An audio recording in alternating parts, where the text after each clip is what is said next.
Are we ready? Okie dokie. So for those who do not have any laptops, maybe you can sit together with your friends, get together at the tables, and work together. As I mentioned, this session is going to be a practical session. And you have the QR code here. If you want to scan it, you have the access for the slides. Otherwise, we'll send that in the Discord channel as well. So we have everything covered. Okay, session 3, it's all about Cairo. It's about the vanilla Cairo, where we'll walk you through how to get step-by-step started with Cairo. This is almost the final session. So tomorrow we will have smart contracts, which will be given by Charles.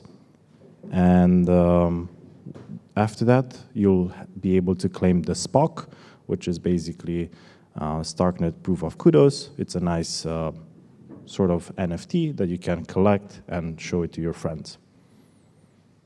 Now, the session topics that we'll cover is we'll start with Cairo's meaning and history. So we'll do a little bit of a small theory, and we'll talk about the field elements. And right after that, we'll go into the practical session. We'll start learning Cairo by solving Stark links. And there's some homework left to do if we don't finalize all the exercises. And we'll have the live coding. So, Cairo, it's a little bit confusing. Like, it's a confusing name. It could mean that, I don't know, you maybe heard of it. You maybe even went to it for a trip. Or for us, it means something else. For us, basically, Cairo originally referred to a computer architecture, a new computer architecture, which was optimized for these validity proofs, or ZK proofs. And Cairo basically refers to CPU air, and O is added at the end for flair to sound better. But this CPU air is algebraic intermediate representation. So this is what the new computer architecture was called initially, right? Then the low-level bytecode, which is executed by this CPU air, which is the heart of the Cairo VM, is also known as Cairo assembly, or CASM for short, so this bytecode. Now, the high-level language that compiles to Sierra and then to CASM is known as Cairo. So this is the name that we referred to so far, the programming language, the high-level programming language. But please keep in mind, initially was referred to this new type of computer architecture that was optimized for these validity proofs. The old implementation of this high-level language is now known as Cairo 0. Initially, when this was created, we referred to it as Cairo, but now because we have the new level, the new version of Cairo, which is the Rust-based, the old implementation is named Cairo 0. And now it's currently, the name is deprecated. And finally, if you try to search something on the internet, you're going to have some hard times coming up with some answers. Because searching what is Cairo, you're going to have very different results. So the term Cairo, it's very terrible for SEO. So you have to be very specific when you search for something. Usually you can add Starknet, and then the results will improve. Okay. Now let's look a little bit at the history of Cairo, how everything started. Initially, in 2018, we have the publishing of the Stark white paper. So this is the proof system that basically lays the ground for all the technologies that we have so far, for Starknet, for Cairo, and everything else. Initially, this was created by Starkware, by Eli Ben Sasson, the inventor and creator of Stark's proof system. Then in 2019, we have the creation of the Stark X. If you remember from, I think in the first session we mentioned about it, is this scaling engine that is powering projects like Immutable X, DYDX, and so on. And the first version of Stark X was basically hard-coded polynomial constraints written by hand. And this was feasible back then because the features that we needed were limited, and we basically needed perpetuals and trading, and it made sense. But after a while, there were more features. We wanted to add more features to it and make it more flexible, and the need of a new programming language was needed. So this is where the creation of the programming language Cairo took place in 2020. As I mentioned, back then it was referred to Cairo, but now we refer to it to Cairo 0. And the first version of Cairo 0, the first purpose of this was basically to rewrite StarkX to give it more flexibility to add these new features. After that, in 2021, we have the publishing of the Cairo white paper. So this is not only the programming language itself, the provable programming language, but also the Cairo VM. And shortly after that, in the same year, we have the creation of the Starknet network, which basically allows you to create smart contracts and deploy them on Starknet with the help of Cairo. And finally, in 2023, we have the release of the new version of Cairo, Cairo 1.0. This is the Rust-based syntax, and we just now refer to it as Cairo. So a lot of things happened, but this technology is relatively new. It's started 6 years ago, and we've come a long way so far. Now, just to give you an analogy how Cairo is for Starknet, you have to think about Python, which is basically a general programming language that allows you to create programs and scripts for data analytics and so on. And Django is basically a set of specialized libraries for Python that allows you to create statical websites. So the relationship between Python and Django is the same as with Cairo and Starknet. Cairo is basically the general purpose programming language that allows you to create provable programs. And with a set of special syscalls and libraries, you can deploy smart contracts on Starknet. So you can write smart contracts with Starknet. So this is the relation between Cairo and Starknet and Python and Django. Now, field elements. So this field elements is a new feature to Cairo, something that you don't have in Solidity. And we have the short reference for field elements as felt. In Cairo, we have the default type is this field element, felt 252, and it's not an unsigned integer 256 as in Solidity. Now, if you compare these two, like in Solidity, we have the default type unsigned 256, but there's quite a big difference between these two features. First, if you look at their size, the felt 252 is smaller in comparison to the unsigned integer 256, and second, it's a field type element. So this brings some interesting properties to it. A felt can be represented between a value of 0 and p, which p is basically a large prime number. The large prime number is how the Stark's proof system works. So if you want to find out more about these large prime numbers, definitely check out the white paper. But basically, this large prime number can be computed by that equation. But in essence, this equation, or the result of that equation, it's smaller than a 2 to the power 252. So this will fit into a 252 bits in storage. Now, as I mentioned, it comes with some interesting properties. So when you're trying to do arithmetic operations, all of them in field elements are represented by modulo p. So if you're doing, let's say, an addition, it could overflow. So if you have this large prime number, exactly the large prime number, and we add the +1, it will overflow and will wrap around and will start from 0. That's basically the concept of overflow. And we have also the underflow, which basically if we have the number 0 in our storage in a smart contract, and then we subtract 1, then it will underflow and it will wrap around and will be represented by this large prime number. Now, where it becomes interesting is when you're doing integer division. It's not your standard CPU integer division, where if you divide 7 by 3, it could be either satisfiable or unsatisfiable, depending on the use case. So if you have 7 divided by 3, it could be equal to 2, and it could be satisfied or unsatisfied, depending on the outcome.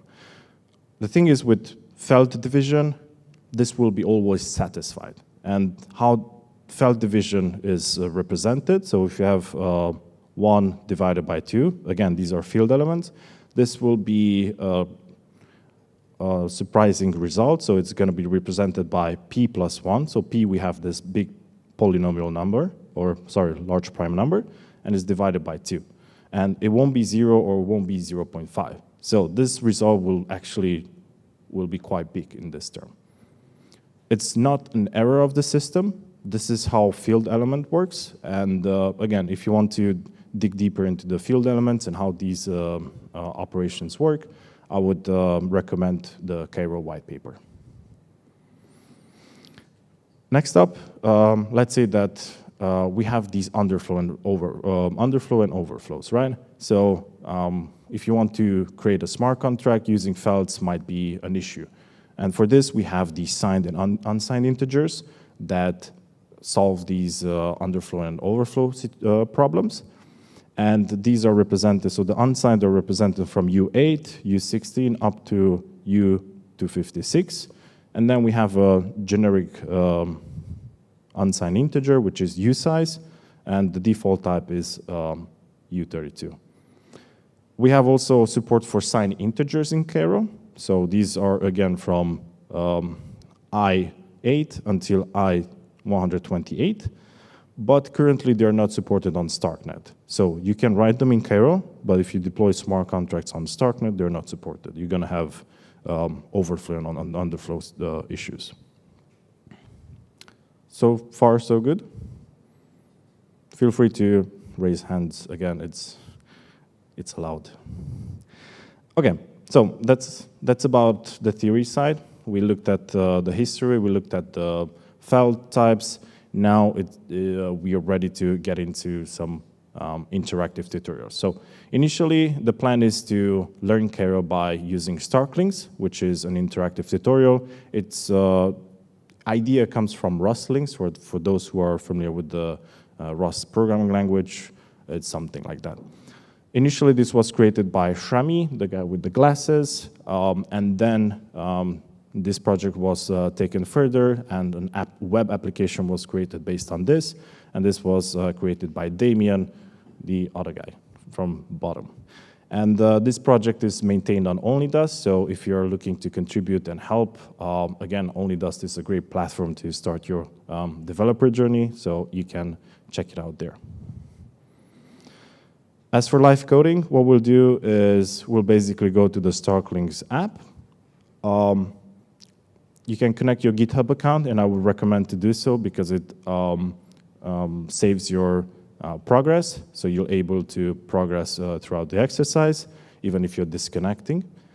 And finally, what you have to do is basically read the task, see what we need to do, and then compile the code, and if everything works well, we can move to the next step. I'll aim for this session to solve half of the Starklinks. We'll see how this goes. And what we don't solve here will probably be as homework for you. As homework, you have to solve until the Starknet exercises. So the Starknet exercises deals with the smart contracts. So the smart contracts, if you remember, we'll do tomorrow. After we finish tomorrow's session, you can resume these exercises. But feel free to try them. I won't stop you. Okay, I think we're ready to start. So everybody is ready with their laptops? Okay. So if you have this presentation, you can go to the link that I have here, the Starklinks app, and it will open this web app page. If you don't have access to the presentation, you can go to starklinks.app, and you should be able to get access to it. It looks like this. And we'll hit the start coding. You should connect your GitHub account. If I connect my GitHub account, my progress is saved, and I want to start from the beginning. So I'll just disconnect, clear my cookies. You don't have to do this.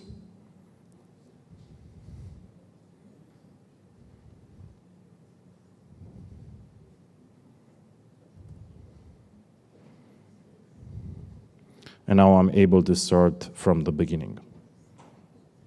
But if you want to save your progress, make sure to connect your GitHub account.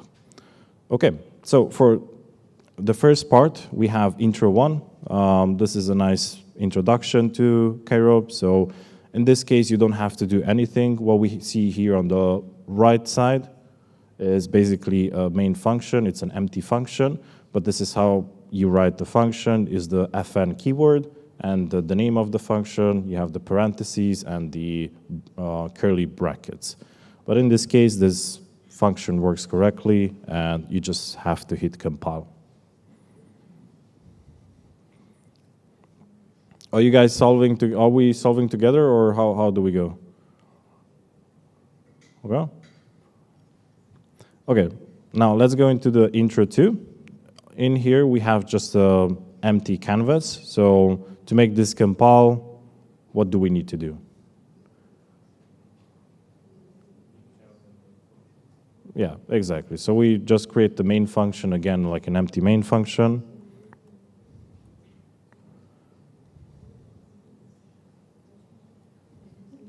And then we hit compile.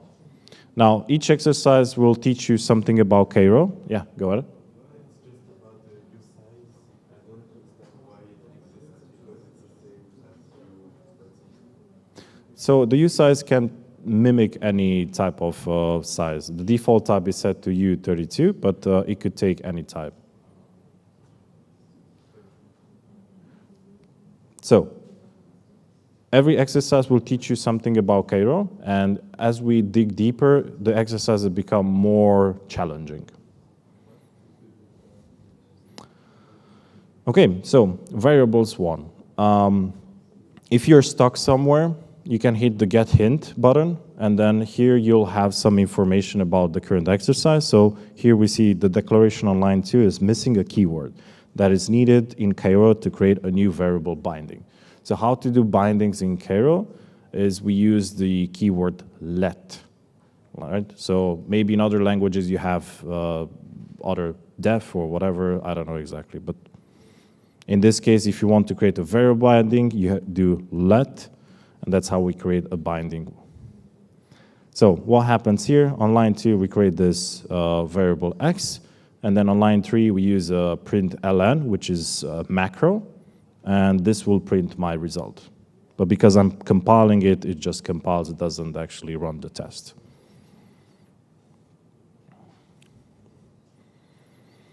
Cool, now let's see. I'm trying to compile this, but I might have an error. Any one of you might know why?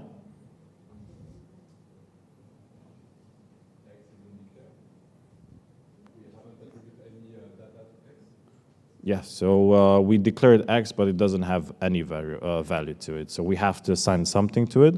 And I think we can assign the value 10, for example. And then we try to hit compile. And it will work.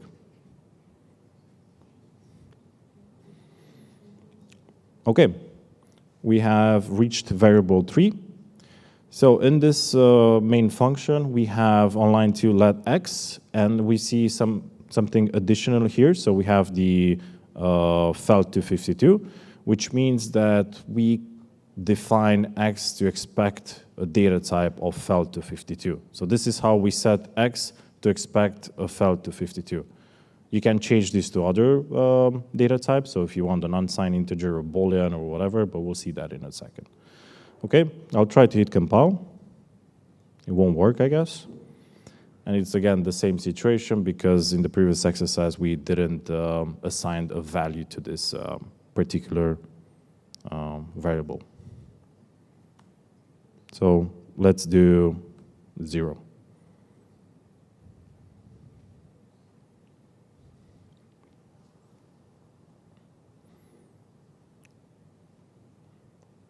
Okay. just a temperature check. How am I going too slow? Am I going too fast? Compiling?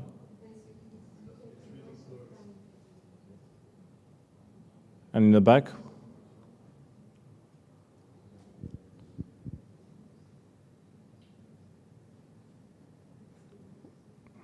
Okay.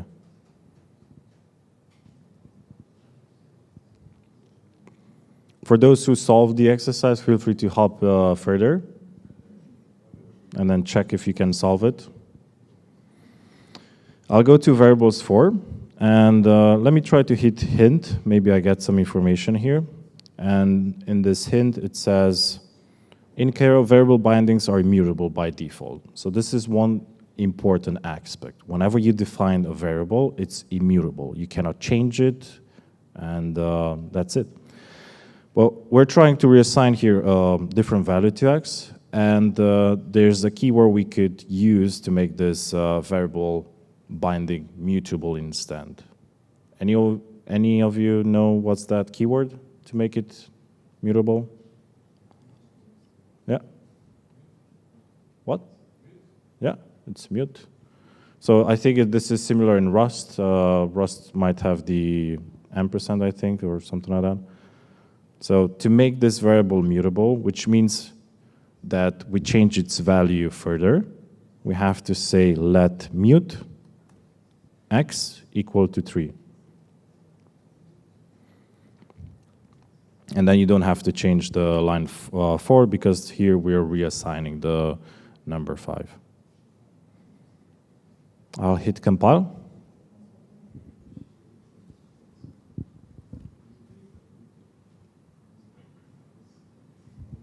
And we're going to variable 5. I'll let you guys see it, maybe look over it, and I'll get to it in a second.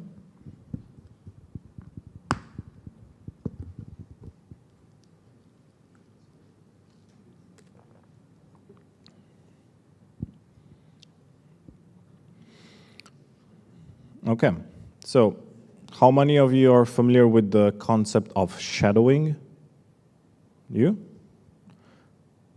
Can you say what it is? So you're going to put some braces around the second part to make it like the second scope?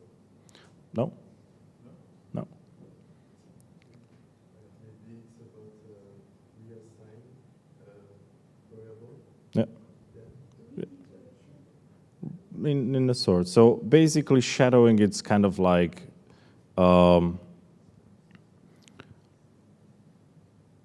you overshadow the previous variable that you've declared.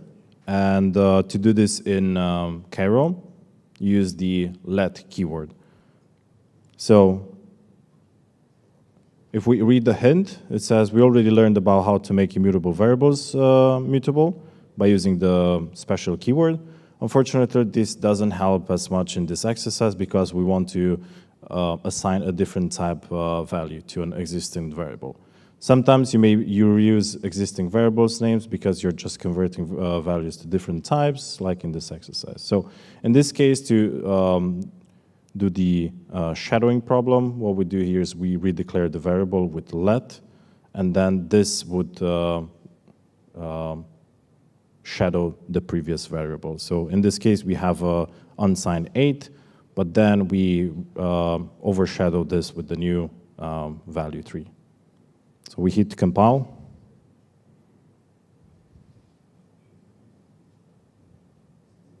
By default, what's the data type of the new? Yeah, a good question. We'll reach that in a second, but if you go back to our presentation, Cairo's default type is felt252. So if you don't declare the data type, it's going to be a felt. And you'll see here that this, if we haven't said anything, this will be a felt. And then felt can also be represented by these strings like this, and this is also felt. And if I hit compile, it should work.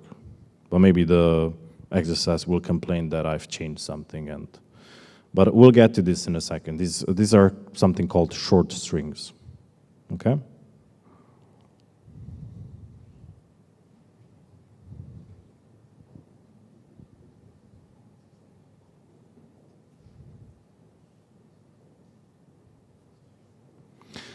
Now, next exercise, we notice that we have constants. Yeah, question.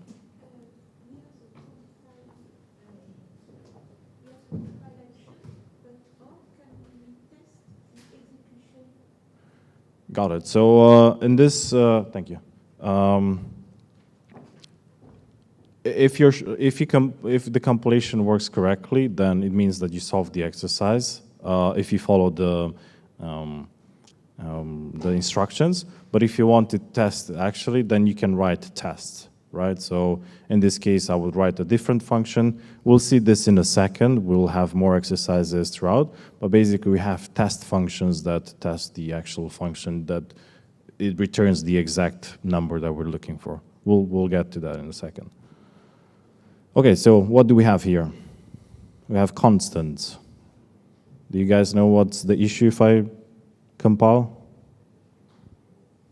Yeah. Correct. So each constant has to have the data type defined. And so there are, I think, 3 things that you have to know about constants. You have to declare the data type. They are immutable. Even if you assign mute to them, it's going to throw an error. So constants are always immutable. You cannot change them. And finally, as a good practice, notation practice, you always write them in capital letters. Okay? So let's see. Initially here, let's add fell to 52.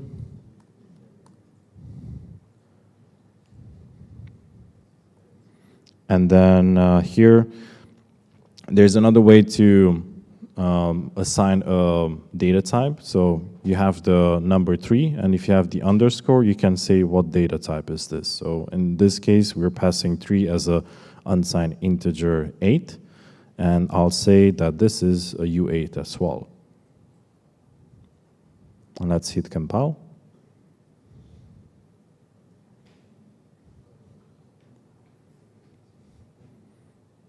Okay. Everything going well? Going too fast, too slow? Okay. Now we reaching the primitive types. So if we notice that in the main function, now we are looking at booleans. And on line 4, we have let is morning equal to true. So this is a boolean. And then we have an if statement that checks that if indeed it's true, so if is morning is true, then print me the good morning. Otherwise, on line 9, we'll have to define something there because it's incomplete. But on line 10, we'll see that we have is, if is evening, so it's asking, is this true? And if it's true, then print me good evening. So I think we're reaching the is evening time, so I'll declare a function, a variable here, so is evening.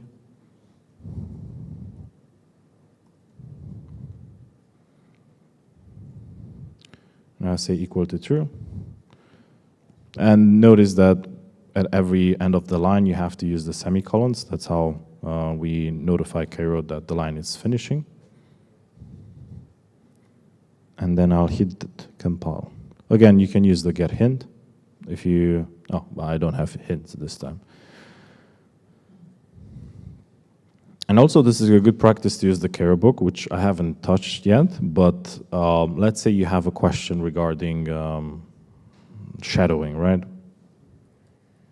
And then you type in shadowing, and then you can have here more information about what shadowing is and how you basically overshadow. At the end, you have some quiz as well to kind of like test your what you've learned, and it's a really good documentation to learn this by going between each other. Now, let's see primitive types too. So now this is a little bit more complicated. We see that as we go further and further, more code appears, so it really takes you from like nothing to more complications or more complex code. Okay, so as I mentioned, I briefly mentioned about felts, and then there are also short strings. I think 2 months ago, something like that, before introducing of the byte array, we only had short strings. And short strings are basically 31 characters. So a short string can be represented by maximum 31 characters. And the reason why is that is each character is 8 bytes, and only 31 characters fit in a 252 byte. It's roughly 251 point something. So if we read the description, a short string is a string whose length is at most 31 characters because each character is 8 bytes, and therefore can fit into a single field element. If you're gonna go over it, you're gonna have a compilation error. Short strings are actually felts, so they're not technically real strings, and they are written as the single quote. Long strings, which are represented by byte arrays, they are represented by the double quotes. You can see them here. So these are the long strings. This is a byte array, you see? And then this is a short string, aka felt. So let's hit get hint to see if we have something. God damn it, I'm not lucky this time either. So we see that we have on line 7, we assign mutability to my first initial, and then we assign C. And then we have a function is alphabetic, and then here basically there's a function, where is it? This function is alphabetic, and then this function checks if indeed the character that we passed is alphabetic. And if it's alphabetic, it's gonna return me true, otherwise it's gonna return me false. And then if this is true, it's gonna print alphabetic, otherwise it's gonna go to a different function called isNumeric, which is lower, and then here checks that if this certain character is indeed numeric. Now, the first part, we don't have to touch it. We have to go to line 20, and then in this line, it says, finish this line like the example above. What is your favorite short string? Try a letter, try a number, try a special character, try whatever you want. So, to see what variable I need to create, if you look at this function, so we have this isAlphabetic function below, and then I pass the variable your character. So I have to create the variable your character. But because I have a reference, I have to make it mutable. And remember, we're doing this because of the ownership model. Whenever we are passing it to the function that references it, it will automatically return the ownership of the variable. That's how, like, this is something borrowed from Rust as well. Okay, so do you guys have any favorite character or something like that? Or number? 42? 42, let's put 42. Sorry?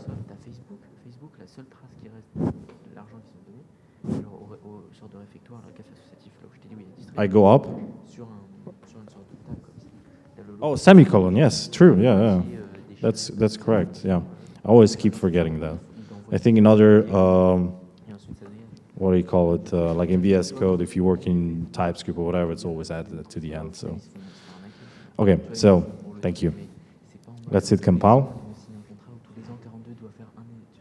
And we managed to finish this exercise as well, so correct. Any questions so far? Yes? So, in this case, this function doesn't necessarily changes the variable, right? But if this will change, then I need to pass the mutable reference, right? Because we're changing the variable. And if I change the value of the variable, I need to pass back the ownership function. Because how the ownership model functions is that I'm calling a function, I'm giving it my variable, my ownership of the variable to the function. And if you say ref, it will automatically return the ownership for you. Otherwise, you will have to manually return the ownership. But this is coming from the Rust model.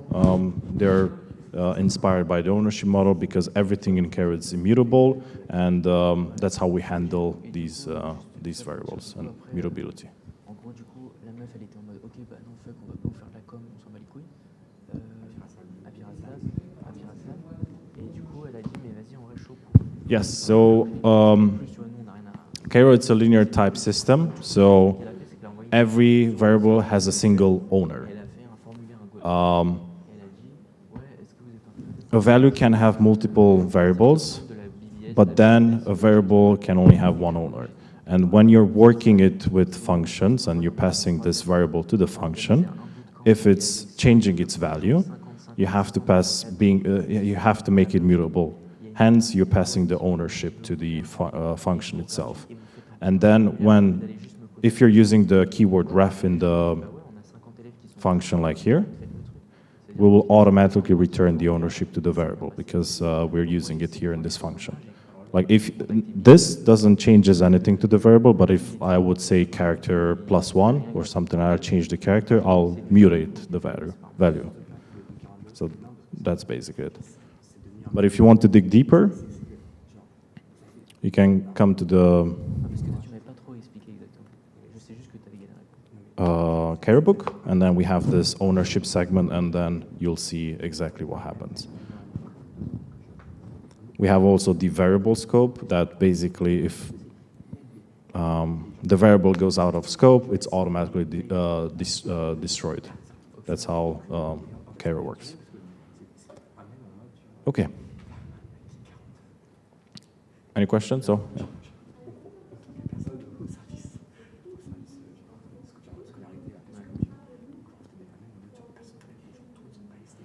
Ah, nice. Okay, let me show it to you. So this function, what it does is that, remember, we're working with felds, right? So 42 is a feld. And we're passing here, so this function says, if character is bigger or equal to 0, then go inside, and then if this character is smaller or equal to 9, then return true. Now, let me think about, what was it, raycast? Raycast. So I have a converter here. And if I convert the variable, let's say 42, it's going to be a felt 42, right?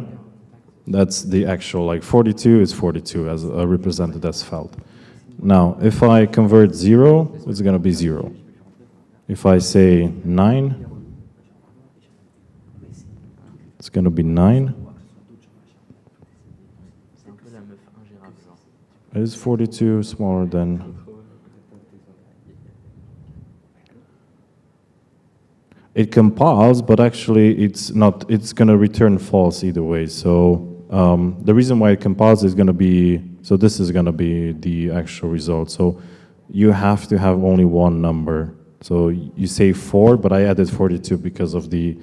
But in this segment, we'll go to neither alphabetic or numeric. But how this works is that, let me show you to the alphabetic part, because that makes more sense. So let me see if I can bring this up again.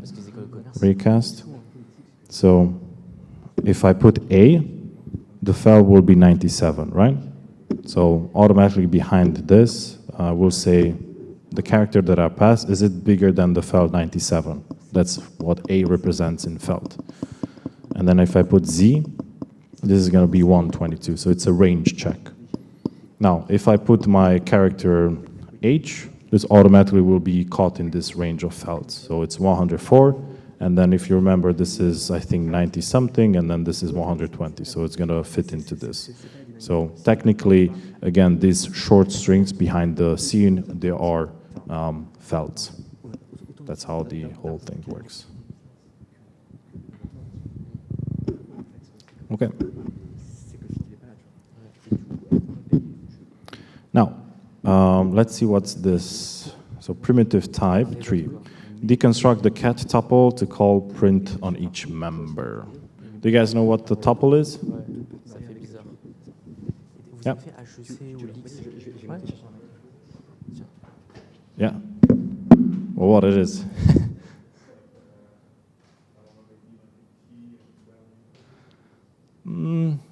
I think that's a dictionary. So, yeah.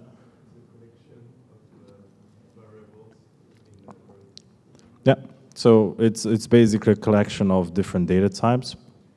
And one thing interesting about tuples is that once you define it, you cannot change the size of the tuple. So once you defined it, it sticks like that. It can hold any type of data type, so you can have booleans, you can have unsigned integers, whatever you want to.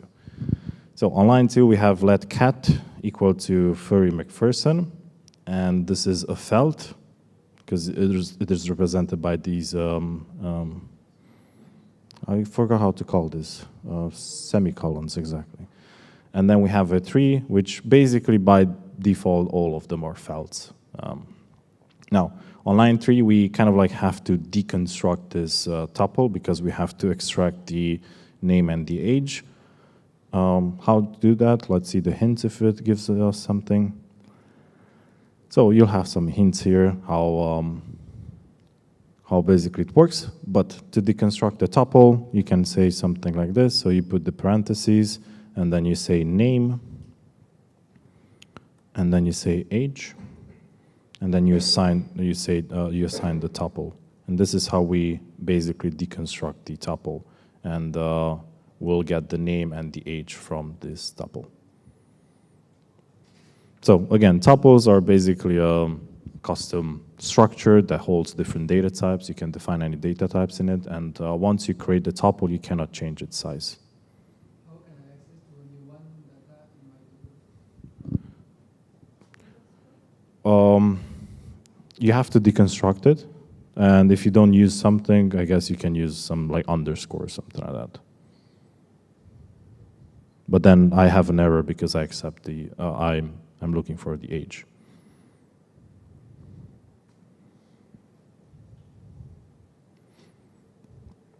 Okay. Now, things are getting more interesting. So we have primitive type 4.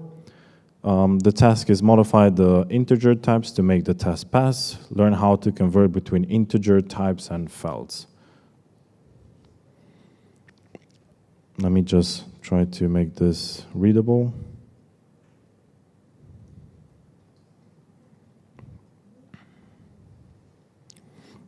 Okay, so if we look at this, maybe let's hit the hint first. So there are multiple integer types in Cairo. You can read about them in the Cairo book. So again, it's good to go hand in hand with the Cairo book and the exercises if you have questions. What we need to do is basically we have to sum two integers together and get the result. And the result is bigger than the biggest integer of this type. So if we see here some big numbers, we have two U8s, and then we're returning a U8 here. So in this case, we might have a issue because we might overflow if we're passing two big numbers. And I know like you asked me how we test this. You see like these are the test functions, and this is how we actually test the functions that are working correctly. And inside here, you see that we add two numbers, which is 252, 255 and 255. And this is obviously, it's out of a bound of an unsigned 8, so it's going to be 510. So what to do here? What to do? We have something called casting. So casting means that you're able to take the data type of the number and cast it into another data type. And there are two different ways of casting. You have, or two different functions of casting. We have into, and then we have the try into.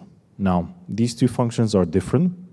The into, you're using it when you're 100% sure that the data type you're casting into fits into that data type.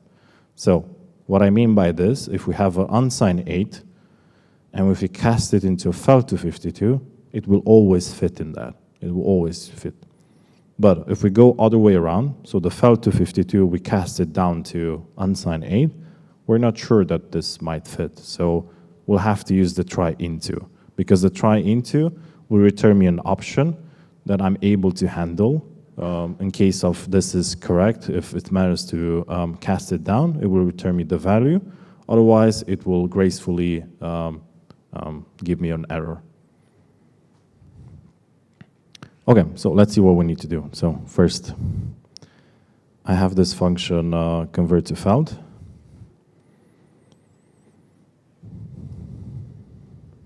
What do we need to do here? Yeah. And how we do that? No? The into. We can always fit U8 into a felt of 52. So we'll use into because we're sure that that will work. You can use try into as well, but I think you'll use some extra resources for that if you're using that. So in this case, I'll say x into, and that's it.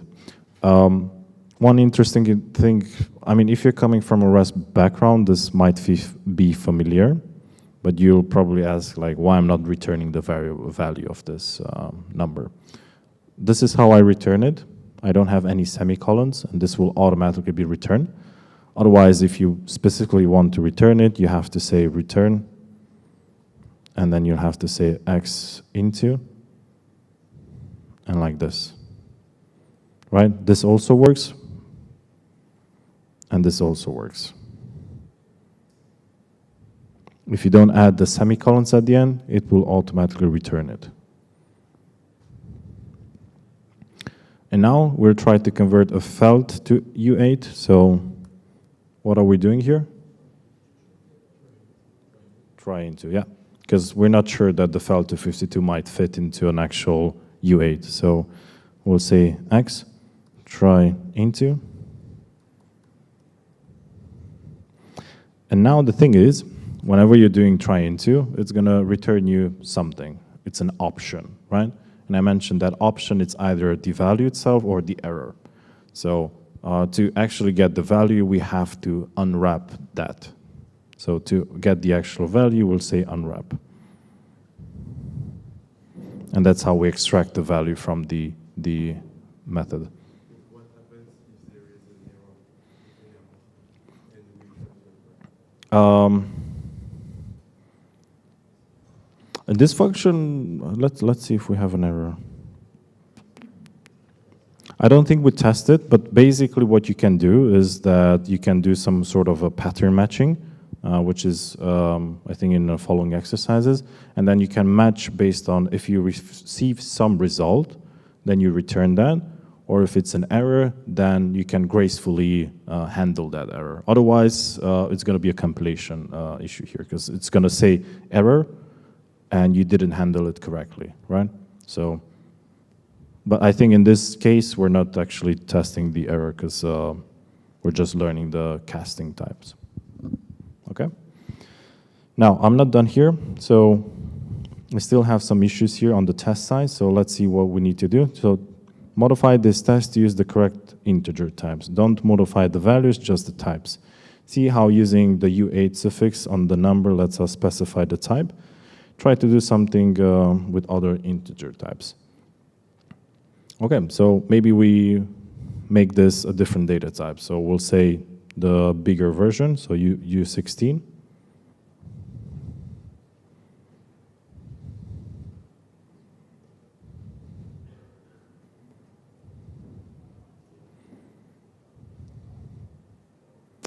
Let me think. Some big two numbers. Let me try to see if this works. So I'll say U8 initially here. And I'll let the other one U16. Or no, a felt. I'll let it a felt because we built this convert to felt. And I'll want to use the felt. So for that, felt to 56, to 52. Or you don't have to specify it. It will be default as a felt. So to use it as a felt, I'm going to change this function. So this is modify the types of this function to prevent the overflow and summing big numbers.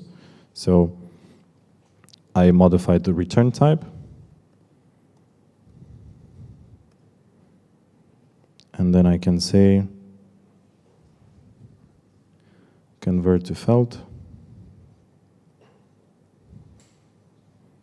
and convert to felt again.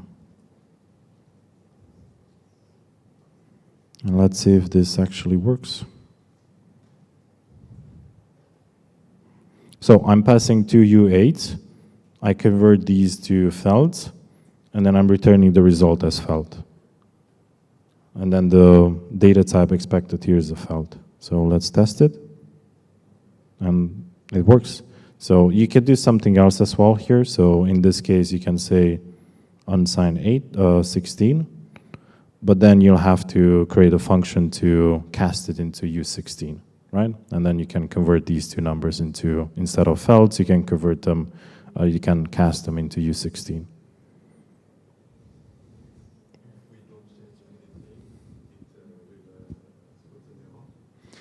Yes, it's good because initially you have U8s here, right? So here you had U8, and when you're summing two big numbers, so the limit of U8 is basically 255 because it starts from 0 to 255, and if you sum these two numbers, it will overflow, and you're gonna have an issue.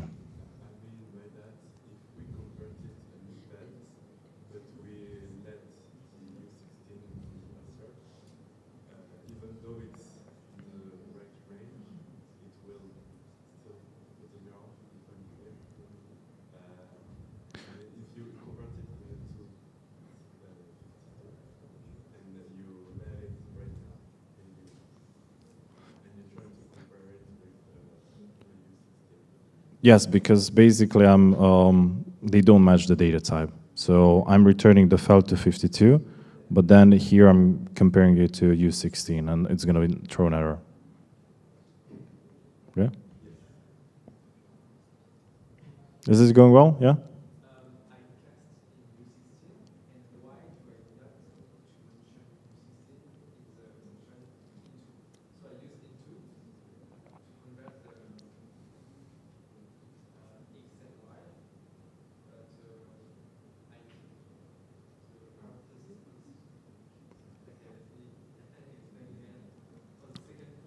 I can come down.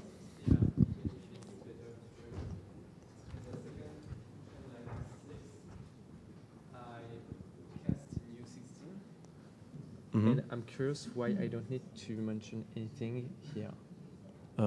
So the question is why you don't have to mention is because if you don't have the semicolons, it will automatically return it. And how does it automatically detect that it's U16 and not something else? Because when you return, it looks at the return type, right? And because the return type is U16, it will automatically convert into that. So that's how it works. So it compares the return type, and then if you cast it into the return type, it will expect. So whenever you return something, it will expect this, okay, and it will automatically convert it to U16.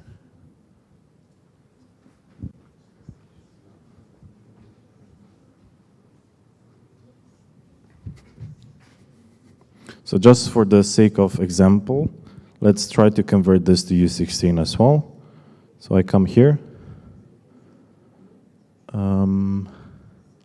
I'll modify this to U16. And instead of converting it to a felt, you can say into.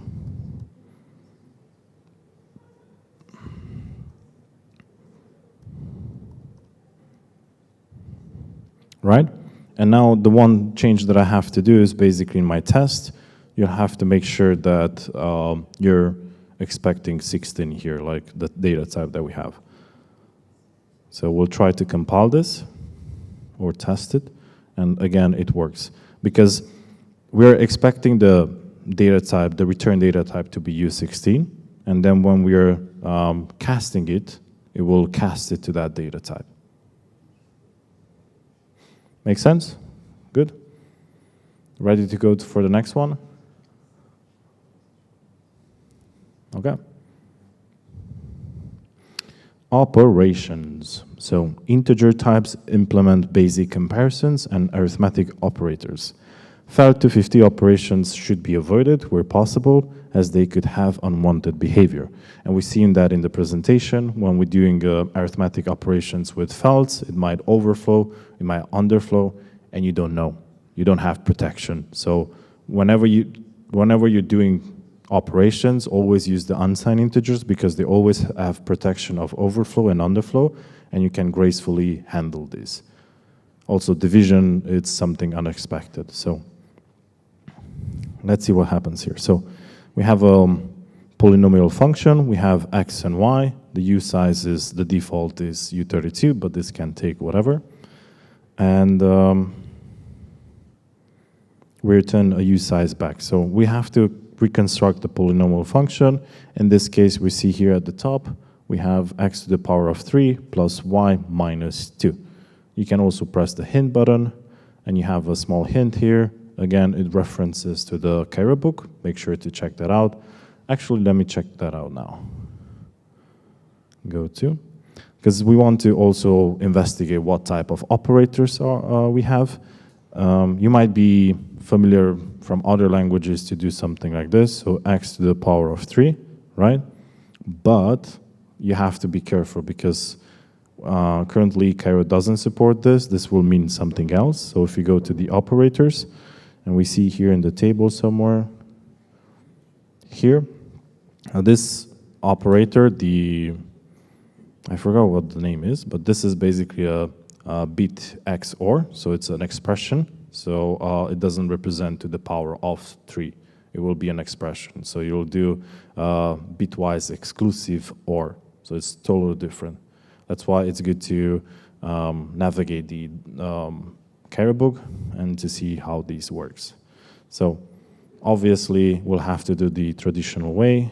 It's a bit tedious, but it's x times x times x, I know, plus y, and minus 2.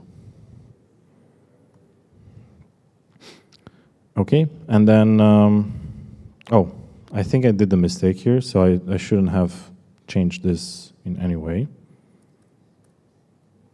What happens is that res, short for result, so for that I'll create a variable res equal to, and then I'll pass that function here.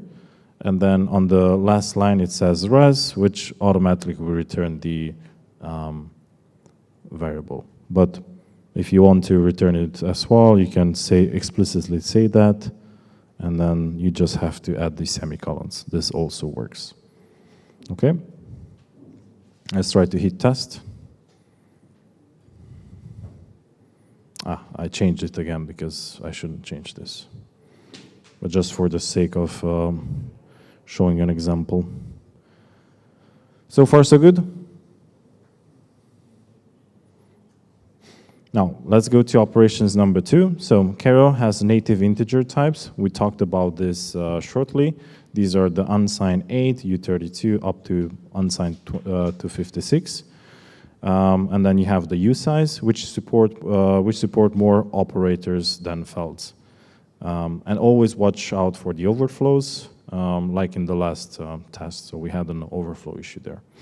So whenever you're doing arithmetic operations, you use the unsigned integers and nothing else. So to do modulus, we'll define result again. Do you know how to do modulus? Like, what's the operator for that? What? Ampersand, right? Yeah. So we have x and then percentage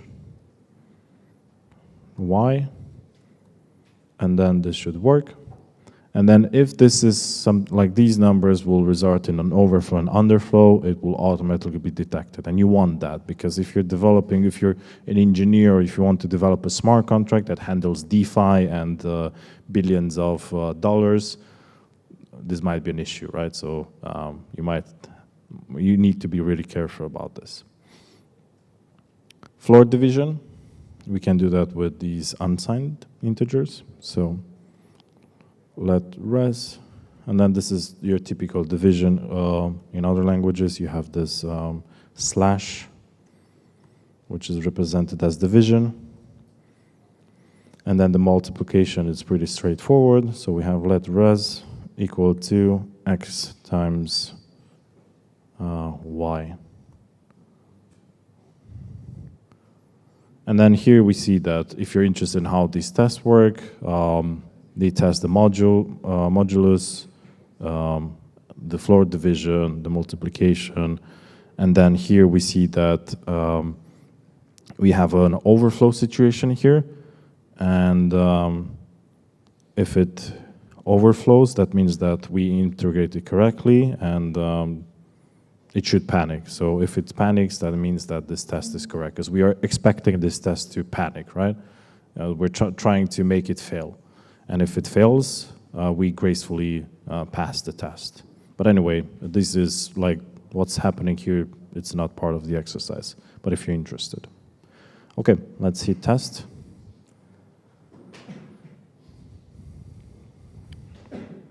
Questions so far?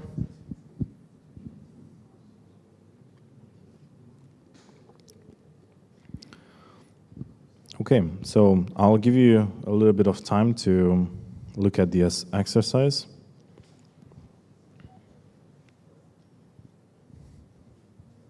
I can press the hint button.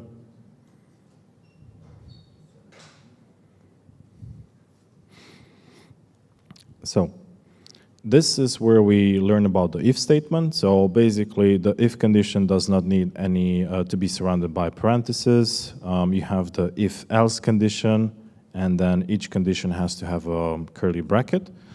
In this case, what we need to do is create an if statement based on the input numbers. So let's see what we need to do.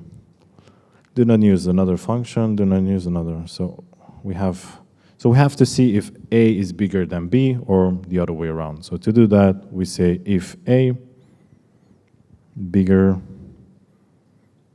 or equal maybe than B, and then as the hint suggested, we have to open the curly brackets, and then inside these curly brackets, we have to return the A, exactly. So we could do it like this, or usually when you're working with if-else statements, it's a bit better to say the return type, because otherwise if you have multiple ifs and else, it's not very noticeable to the naked eye. So I'll say return A, and then say else. And now here you can create another condition, else if, and then check for the other one, but it's not necessarily, because if the first statement is not correct, it automatically assumes that B is bigger, right? So we're just saying else, and then say return B.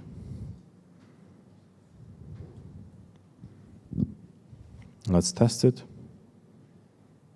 And then the reason why I said return is that you can have it like this as well. This would also work.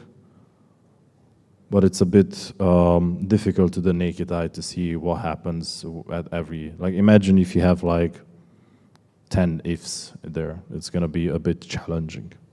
You also, whenever you code, you have to think about your colleagues that might read the code, and you have to interact with them. You have to make this as easy interaction or seamless interaction as possible. If number 2. So we have to make it compile. This is the famous bar foo's exercise. So we have to make this function, bar for foo's, and default to test pass. So these tests, we have to make them pass. So let's see what happens here. Complete this function using the if, else if, or else blocks. If physish is fizz, that's a bit more confusing now. So if physish is fizz, then return foo. If physish is fuzz, return bar. Else, return buzz. Make sense? Oh. So let's see what we need to do. So we check here first for physish. I'll check if this is actually fizz, and if it's fizz, I'm gonna return foo. Now, if that's not true, I'm gonna say else. Actually, I have to close this, and I can say it here. else, and I'll create another if statement, and I'm checking if physish is indeed equal to fuzz. And if this is correct, then I want to return bar. And otherwise, I should return Baz.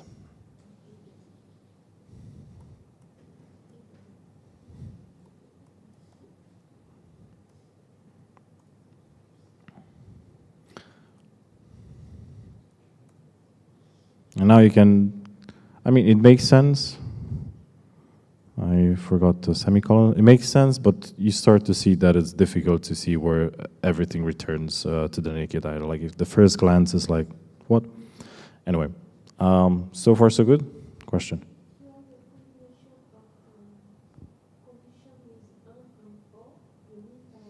Yes. Yes, then you'll have to. Here we just have a one condition. You can also get hint. You can see what happens here. You can press the test. We'll go to the next part. And then here we have to compile it. So what happens here? We have a function, but we actually don't have any function whatsoever. So this is basically a function calling another function. And I guess it's pretty straightforward. We have to create another function. I'll create call me. And then this is the same way as we did in the first exercise. We create it just as an empty function, and then we'll hit compile. How are you guys feeling? Do you guys need a break, or we can continue? It's very slow. At what exercise are you? If one? No pressure. Is the compiler the issue, or?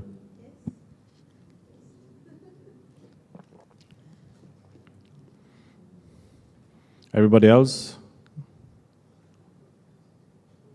Okay. So what do we have here? What do we need to fix?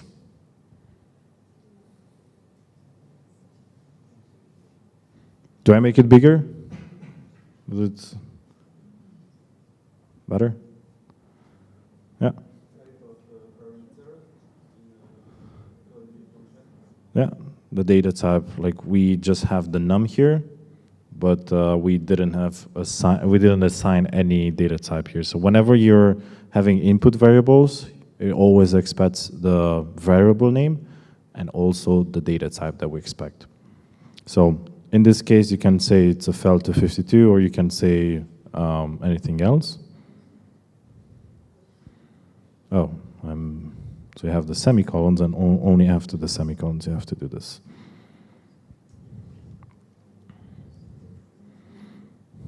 It's a bit tricky to type with one hand and the other mic. So let me just zoom out a little bit. I'll hit compile. So basically what happens here is that in the main function we call the function call me, and we're passing the value 3.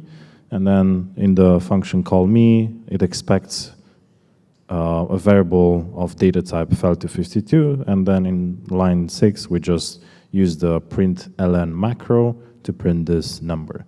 But again, remember these are long strings, these are byte arrays. So I can have whatever, doesn't matter the size, it will always compile, right? So if I would have the felt instead, it will throw me an error because I'm over 31 characters. Just a reminder here. Okay, function 3. What do we need to do?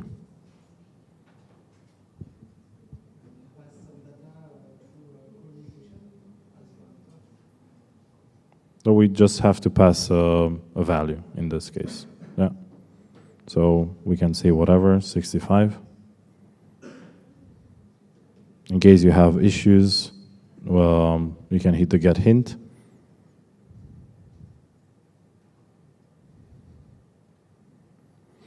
Okay. We go next. Now we have a little bit of more story here. So it seems like we have a small description. So this store is having a sale where if the price is an even number, you get 10 Cairo bucks off. But if it's an odd number, it's 3 Cairo bucks off. So basically you get a discount. Don't worry about the function bodies themselves. We're only interested in the signatures for now. If anything, this is a good way to peek ahead to future exercises. So we have a main function. We have the original price being 51. And then inside here, there's a print line macro, and it prints the actual price. And you'll see here that it's actually calling a function, sales price, and we're passing the value original price. So what do we need to do here? Sales price says if this is even, but I think this is already,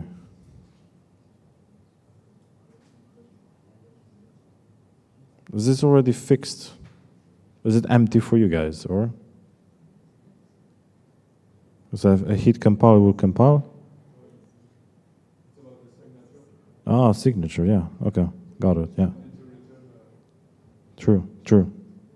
So, yeah, true, I haven't noticed it. So basically here, like you have the function sale, we have an input parameter, but we're returning something back. So to return something, you have to say the data type that you're returning. So you always have to say this. If it's unsigned 32, I say let's return an unsigned 32 back. And then let's try to hit compile. Correct. And then basically, like in this case, sales price checks if it's even by calling this other function, and it's a modulus, yeah. Why do people have to use the ref keyboard?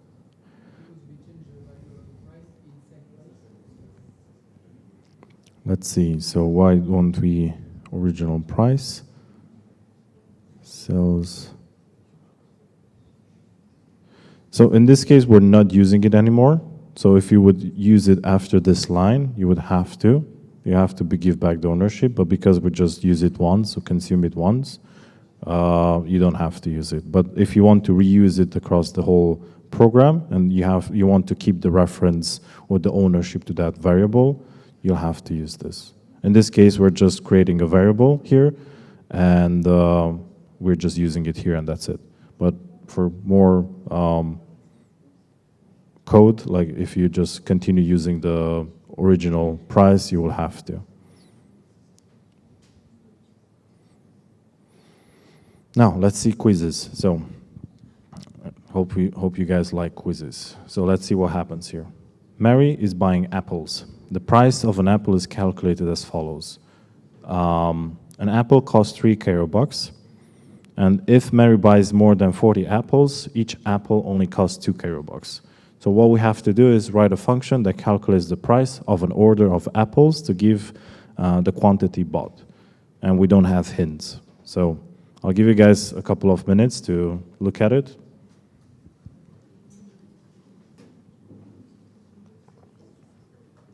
And you can call me if you want help, like tell me if you...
How's it going? Good? So let's get back to our apples. So we have to calculate the apples, right? So what we have here, put your function here, right? So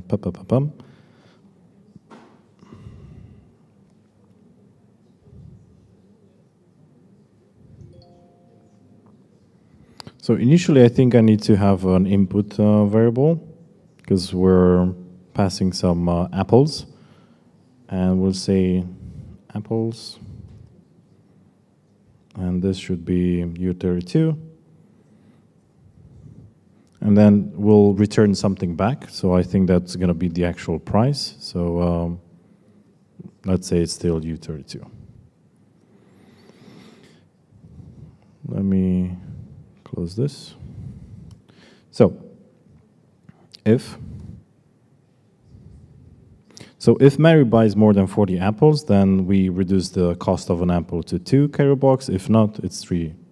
So if apples is bigger than or equal to 40, then we get a discount back. So apples times 2, else, and then we have curly brackets. We're just gonna reap Mary off. We're gonna say we're gonna give you to the bigger price. So it's 3 Cairo bucks. Let's see if this works.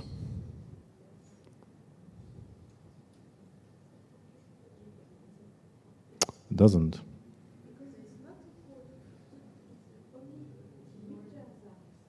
So it's not equal?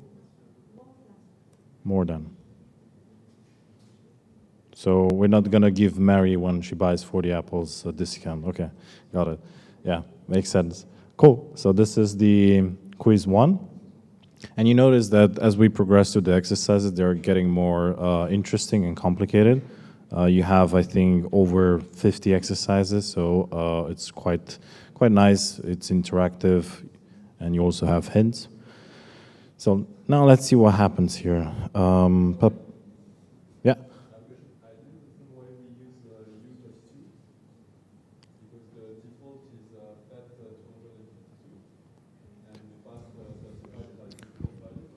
Yeah, so initially everything is fell to 52, but if you define it as U32, Cairo will be able to automatically cast that into, because everything from fell to 52, so Cairo will automatically be able to find that and do the conversion for you in that sense. So, but if I will pass here obviously a bigger number, so let's say bigger than U32, then I'm going to have an error, right? Yeah, you can. It's up to you. But again, it's not. You weren't compiling?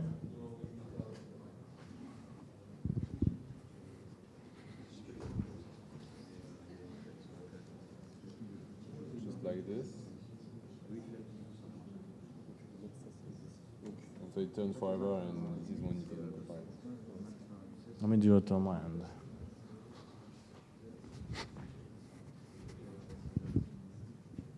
So let's test it with faults, actually.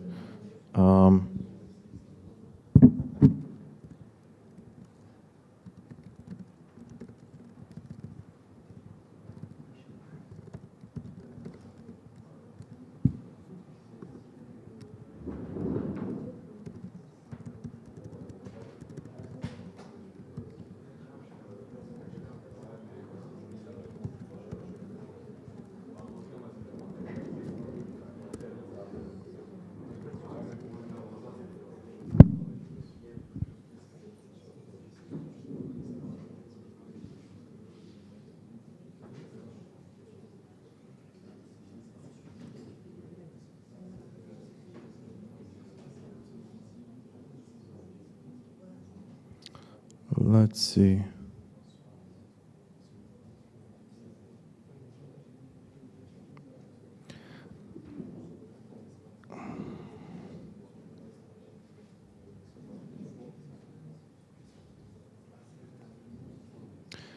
Okay, it's because we're doing this check, like if it's bigger or, and to actually make it work, you have to create your own implementation of it. But if you want to just pass this test, you'll have to use an unsigned 32, which are already having those implementations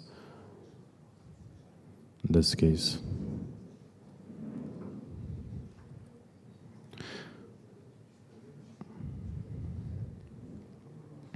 Okay, I'll do a couple of more exercises, maybe the loops, but and then we'll probably have a short break and we'll have people from Pragma have a short call or discussion. And then at the end, if you guys want to stick till the end, I'm gonna walk you step by step on how to install the dependencies for the next session, where we'll see how to install everything from scratch. It's crucial for your next session. So let's solve a couple of more, and then the rest of them are homework for you. So we'll look at loops 1. Initially with Cairo 0, we didn't have loops. It was quite tricky. You had to create a function that would help you to create loops. But with Cairo, we do have. So let's see what we need to do. We press the get hint. So if I analyze the test correctly, we have a mutable counter, and then inside this we have the loop function, we have the curly brackets, and then we are incrementing the counter by 1 every time. But the thing is, we don't have any condition whatsoever, so we're just incrementing this counter until infinity. So what we need to do is basically introduce a condition that if this counter is equal to 10, then I'll want to break the loop function, right? So to do that, I'll say if counter is equal to 10, then I would like you to break. And whenever you're breaking, you'll also have to return the variable.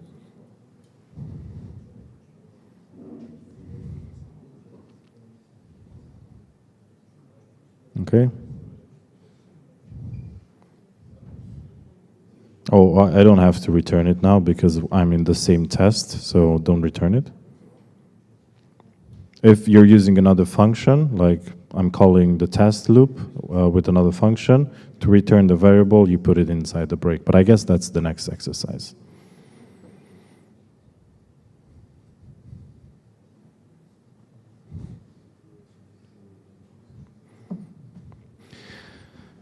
Okie dokie. So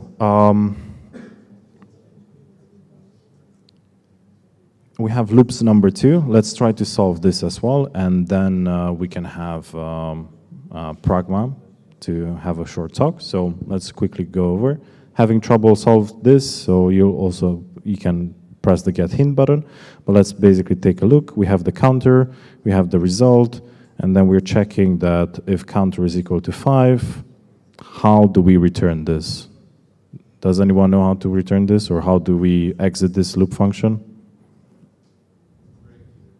Yeah, that's correct. Always use the break. Okay.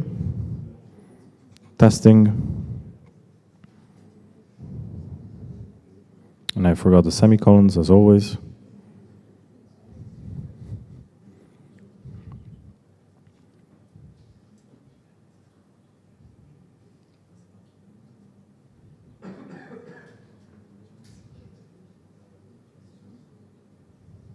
Okay, in this case, as I mentioned, whenever you're breaking, you do have to return the result as well, right?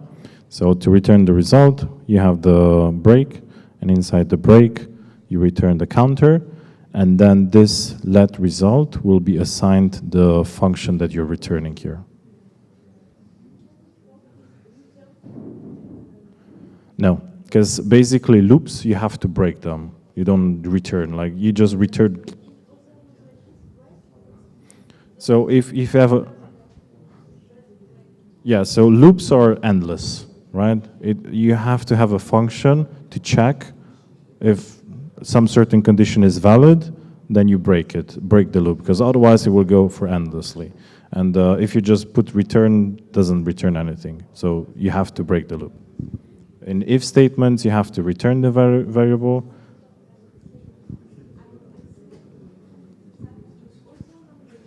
Yeah. Yeah.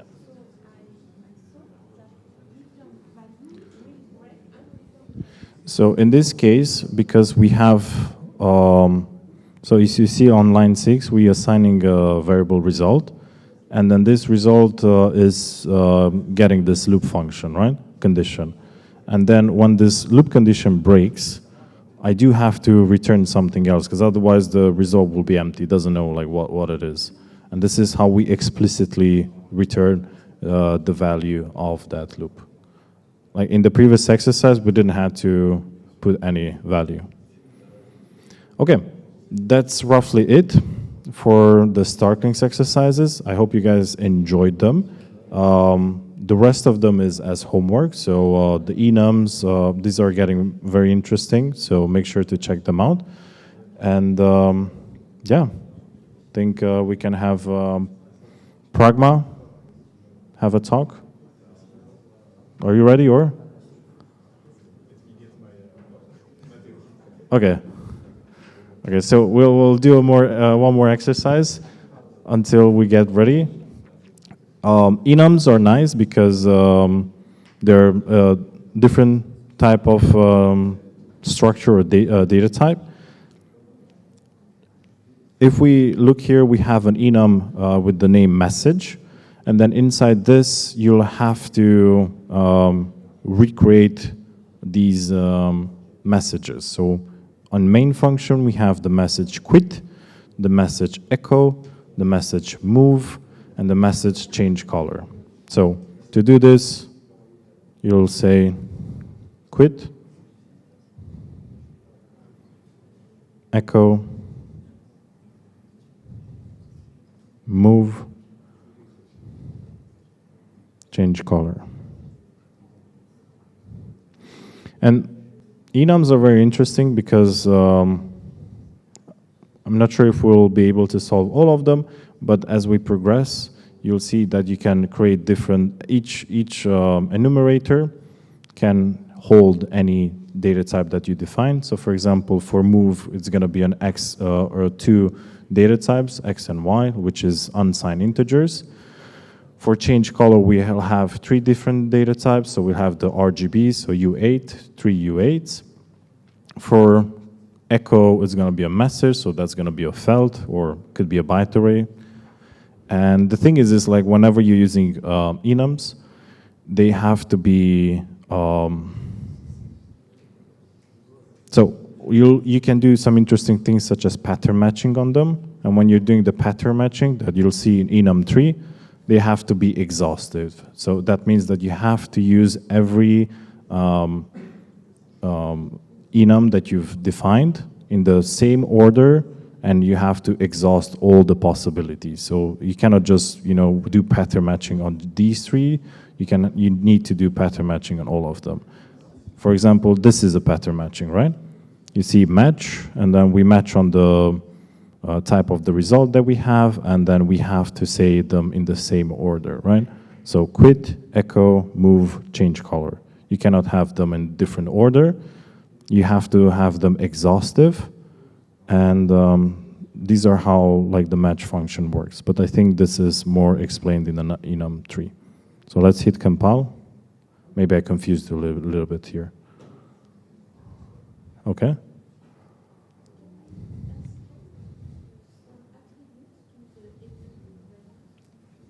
Sorry? Yes. Yes.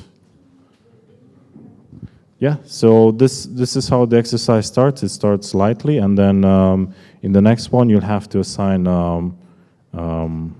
here. So you'll see that the message now expects to have a felt here. Then it expects to have 2 different values, which are U8s or whatever, and then you have 3, like a tuple, most likely here. So you can assign the data types as well. Okay? Pragma ready? Cool. So thank you all. After the talk, I'll do the installation of the dependencies, but yeah, thank you. How are you? Doing good. Yeah, you? Hey, put it on this.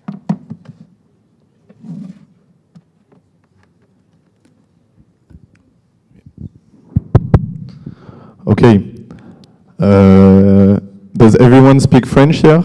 Or, yes. Bon, je vais peut-être faire la présentation. No? Not everyone. Okay. So I'm going to do it in English. Sorry for the French speakers. So I will try to make very informal presentation. You guys just had a 1 hour and a half workshop. So I will not bother you too much with a lot of technical stuff. Personally, first, a bit of introduction about myself. I'm Matthias, I'm the co-founder of Pragma. I've been discovered the Starknet ecosystem, I think more than 2 years ago. At the very beginning, like what you just did in Cairo was, it was not this. It was way harder. The language was very hard. It was almost assembly. So there was no tooling. It was very hard to do. So be lucky. Right now, you're coming at a way better timing than I was. And so yeah, discovered Starknet 2 years ago. Went at meetups, workshops like you, and mostly fell in love with the fact that you can prove stuff. That's very cool, right? If you're not familiar with blockchain and things like this, the first thing that really ticked in my head was, okay, we can do a lot of computation. Like I can calculate a very complex thing and just give you a small proof that I did it correctly, and you can verify it very easily. Just that thing. I think that if you need to remember one thing about today, it will be this. Like it's a very powerful primitive that offer us Cairo. You can write any logic you want, and any computation, any video game, AI, whatever you want, and because you've written it in Cairo, it's provable. Meaning when you run the program, it will generate a trace, and you can generate a proof from that trace, and then verify it.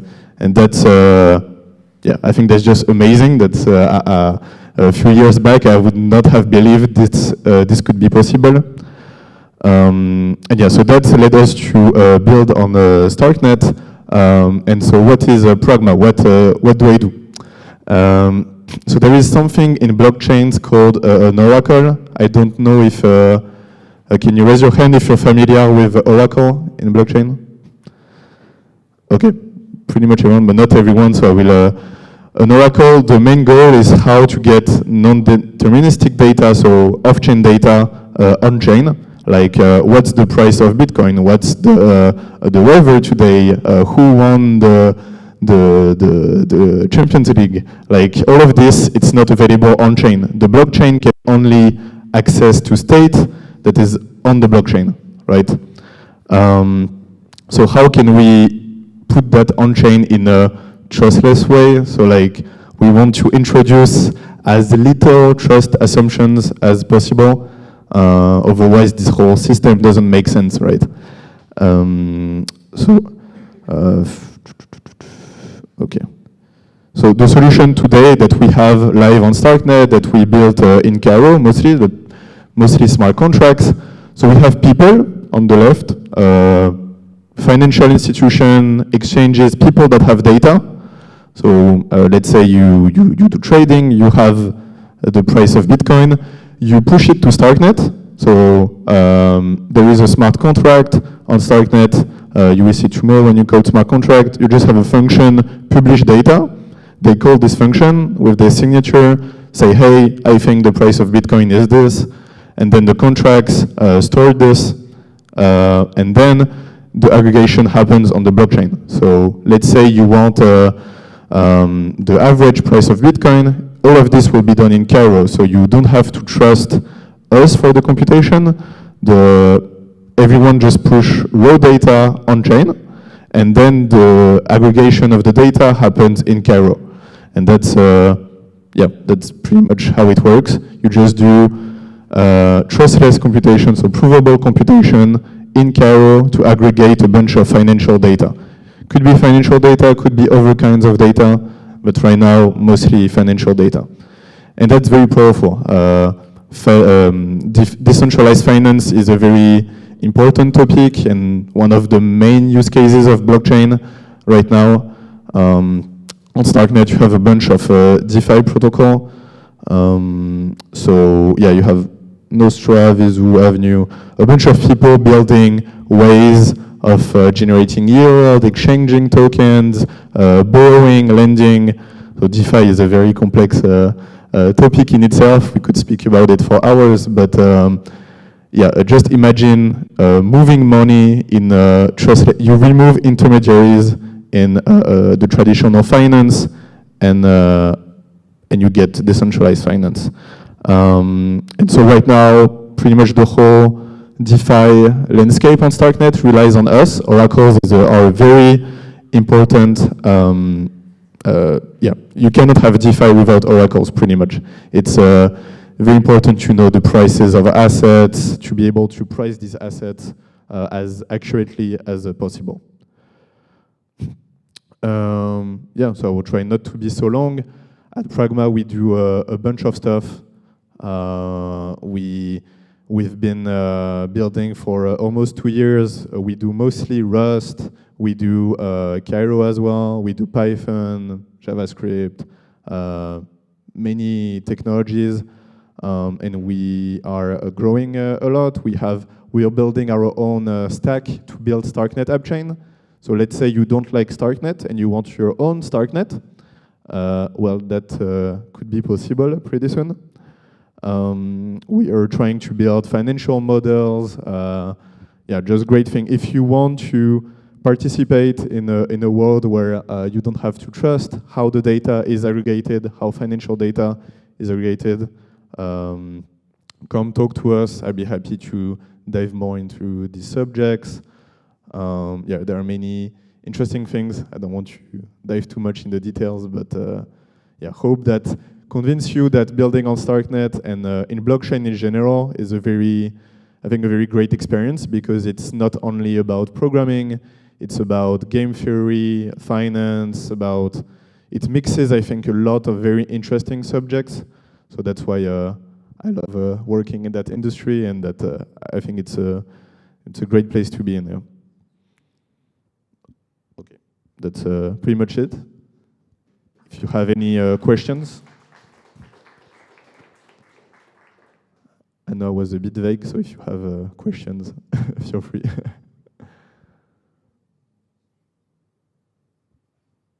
No? Okay. Yes? To Russian people? Yes. Is it open?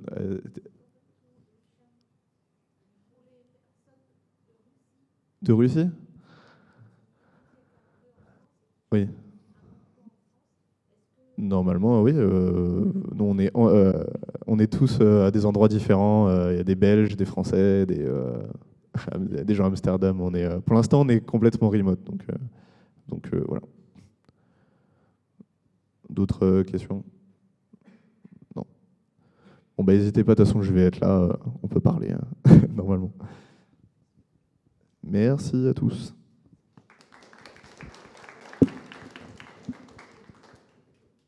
Thank you very much. Now, I think we can reserve our installation part. So let me just connect my stuff here.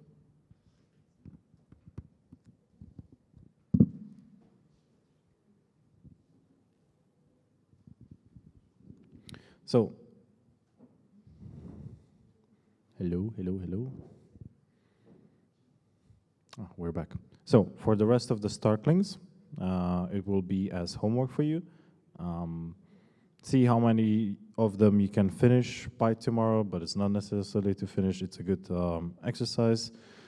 And if you think you can step it up a notch, I would also recommend checking out Node Guardians. So I'm not sure if I have this here. I don't have them. But in my previous presentation, you have the Node Guardians. And then this kind of like takes you to another level where you solve more interesting CTFs or puzzles. So give it a try. Usually during the when we organize hacker houses or different types of events, we always ask like, have you finished Starklinks or Node Guardians? It's always a good thing to do this, and it's a nice thing to add to your portfolio. Okay, without further ado, now let's get into preparing for the next session. In terms of dependencies, what you'll need is these 4 types. So initially, you'll need ASDF.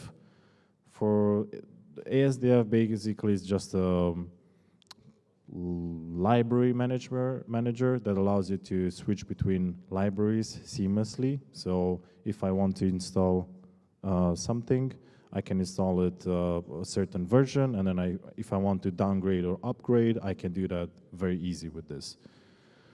The next thing is Scarb. Scarb is a package manager similar to Cargo, which allows you to compile Cairo contracts, to add dependencies, and so on. And then we have Starknet or Foundry, Starknet Foundry, which is basically coming from Solidity as well. It's the library that allows you to create unit tests, end-to-end tests, and all sorts of cheat codes that are available. And finally, we have the language server available on VS Code. Maybe there are people that are using IntelliJ, but there's also a version for this. Okay, so let's get started. I have my VM here because I'll start from scratch.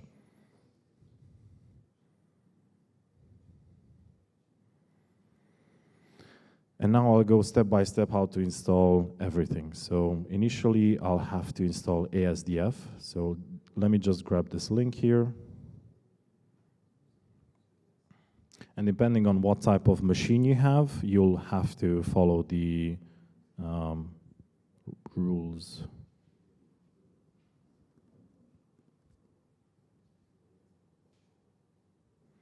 Okay, so initially, you'll have to install Git. So I'll just do that on my local machine.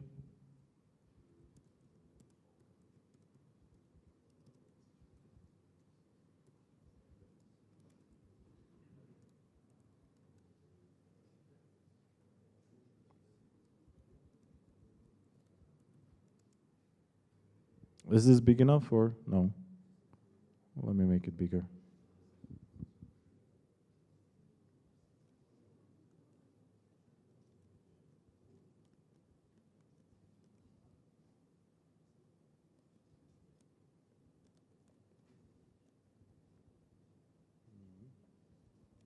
Okay.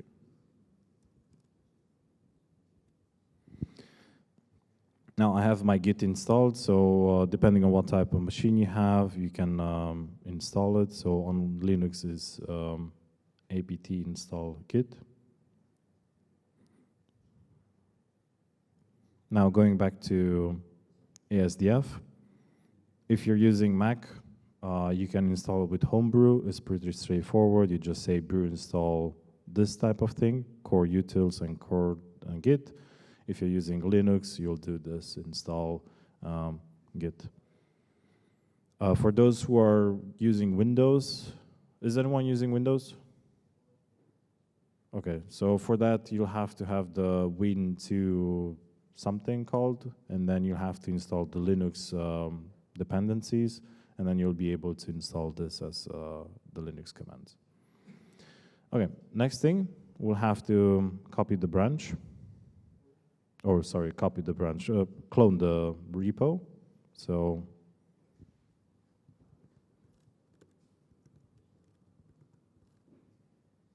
git clone and that repo. And finally, to make this work, you'll have to change your profile. So again, depending on what type of machine you have, I have a Linux, so I get to the bash and git, and I have to modify my bash RC. But if you are using Mac OS, you'll where is it? you'll go here. So you'll go to the ZSHRC, and you'll have to add this line there. So depending on type of machine you have, you can follow that instruction. So in my case, I'll use this. I'll go to my bash RC.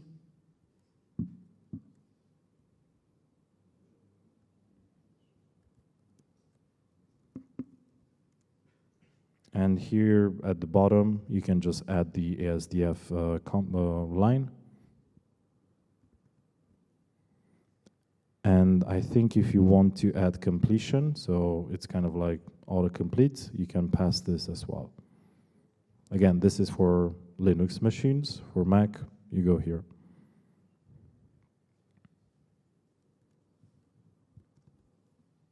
I save this. And now it's either you restart the terminal to make this working, or you just source the bash RC, the configuration file. And now if I type ASDF, I should have something like this. Everybody following along?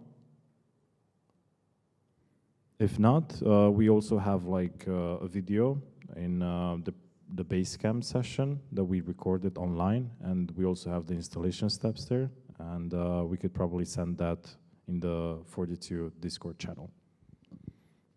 Cool. Now we have installed ASDF. From here, it's kind of like straightforward to install all of these. So let me grab this link. I'll go to Scarb and make sure that every library that you install, to install it with ASDF, it will make your life simpler. So to add Scarb, let me make this bigger. You have ASDF plugin, add Scarb. That's all the thing you have to do. This will clone the repo and will add it. Now I have to install Scarb. And in this case, I'm going to install the latest version. But depending on, I hope Charles will be working on the latest version. We'll see how to switch between these versions. So let me just install this.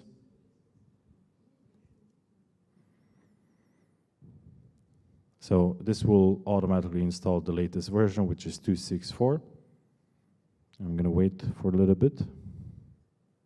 Maybe tell a joke or two. No? Whew. That's good. And finally, to kind of like set the version that you're using for Scarb, you'll have to say ASDF global and the name of the package, which is Scarb. And in this case, we'll say latest. So we'll say our latest version will be this.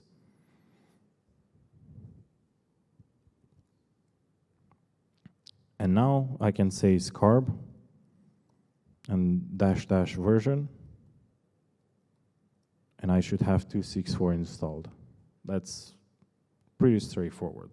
Now let's say that you're working on another project. Let's say you're doing Node Guardians. They're using a different version. They're using 2.5.3, right? And you have to downgrade. How to do that? You do ASDF, install, Scarb, and then instead of latest, you just say the version. You install this, and then you can set, again, the global dependency to 2.5.3.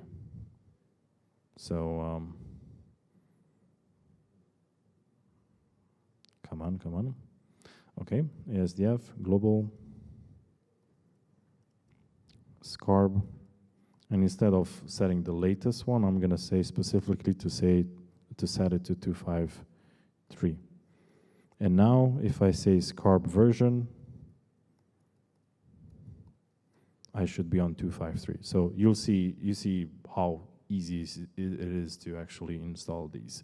And if you want to switch back, you just, instead of saying global 2.5.3, you just put latest. And then I'm going to say Scarb version again, and I'm back to the 2.6.4. So you see how easy it is to switch between these versions. Okay, Everybody following so far? Okay. Sorry?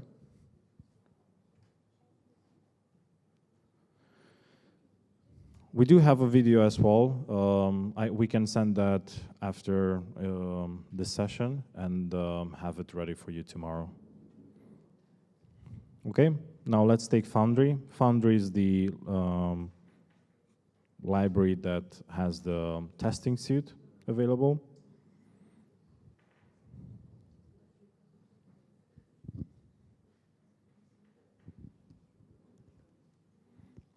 And then this is also pretty straightforward with ASDF. You have ASDF plugging at Starknet Foundry.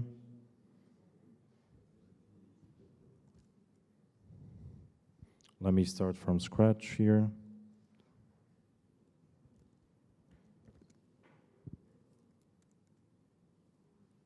So I'll say ASDF plugin Starknet Foundry. I've already added it. And then you can install the latest, like this.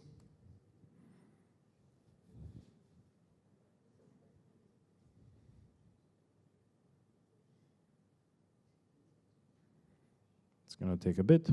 And now finally you have to set the global version. So to set the global version, actually it's not here, but we can do that. So ASDF global Starknet Foundry, and then say latest, because we installed the latest one. Okay, and now to actually check that this is actually installed, you call snforge -- version, and you should see the latest version installed. Starknet Foundry comes with two packages or two libraries. Is snforge, which is the testing or the testing library with unit tests and cheat codes and everything. And then there's also something called sncast, and you can do version as well.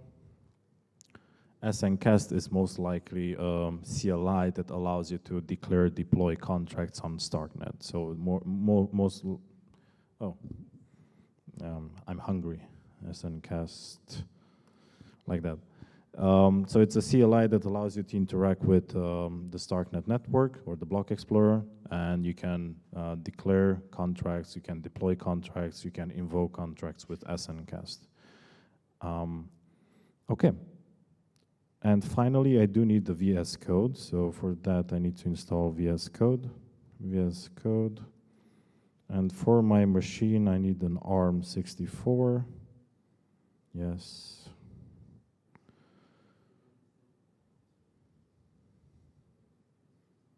It's going to take a bit.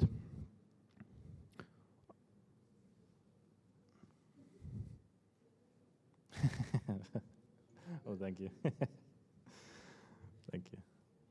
So VS Code, probably all of you already have it installed, but to kind of like get your syntax highlighter, you can go to this marketplace and download the Cairo 1. Let me check if I managed to download this. Software install, open. And the nice thing about it is that, for example, now I have Scarb installed, and you can say Scarb, new, and then you can create a new project here, and then let's say new 42 blockchain. Again, I'm doing typos. So I cannot put digits, unfortunately. So let's say blockchain then. Okay, I'm gonna go into this folder. And let's see if I have my VS Code installed. I think I have it. Let's try to see code. I'll have to restart my terminal, I guess, because I installed.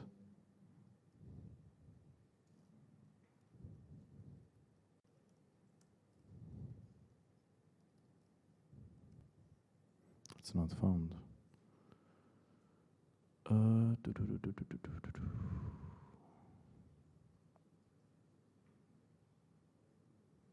I haven't installed it, okay.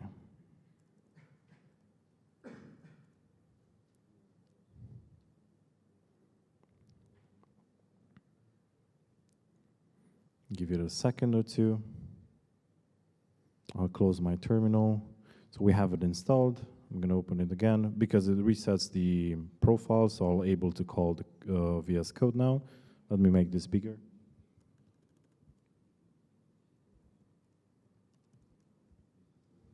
And now code dot.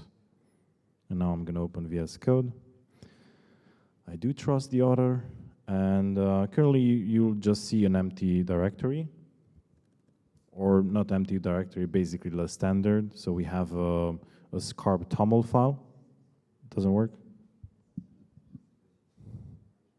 HDMI wanted to get out. I think we're, oh yeah, it's over 7 o'clock, so we have to wrap it up soon. So it just creates a standard folder. You have a scarp toml, which is kind of like your configuration for your project. If you want to have this highlighted, maybe just install a toml. TOML reader. I think it's called Even Better TOML, and then this will kind of like highlight your TOML. It's not necessarily, but to give it a nice overview. So if you go back, you'll see that we have some colors. It's just the package, and then here you'll learn more in the next session what this does. And finally, you have the Cairo file, which looks like this. It's a simple Fibonacci sequence. But let's install the syntax, the language server. So for that, it's Cairo 1. Make sure to install Cairo 1 and not any other Cairos. I see Charles having his own syntax here. So I don't know what he's cooking, but yeah? Nice. So install Cairo 1.0. And let's see if this actually works now. I might have to reload my VS Code, so let me do that. Okay, Scarp is resolving, and voila, we have syntax. So these are all the things that you have to install and have it prepared for the next session. I believe that this session is recorded. You can always go back and see the necessary steps.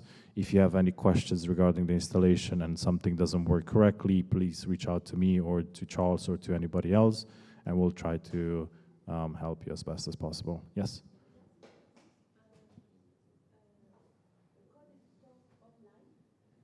Code. I think we have the remix. There's you can do like work with Cairo as well there. And you can deploy your contracts, but it's just maybe for simple contracts. If you want to develop more detailed and complex projects, it's recommended to go to this route, but you can use the Remix editor. Oh, IntelliJ, okay. Yes, for IntelliJ, there's also syntax highlighter. I currently haven't used it. I heard that people use it and it works, and yeah. There's something available. But if you're using it, I can send you the links for IntelliJ as well. Any other questions? Well, with that being said, I think that's a wrap for this session. So thank you for listening to me. I hope it was exciting, and looking forward to the next session. Thank you.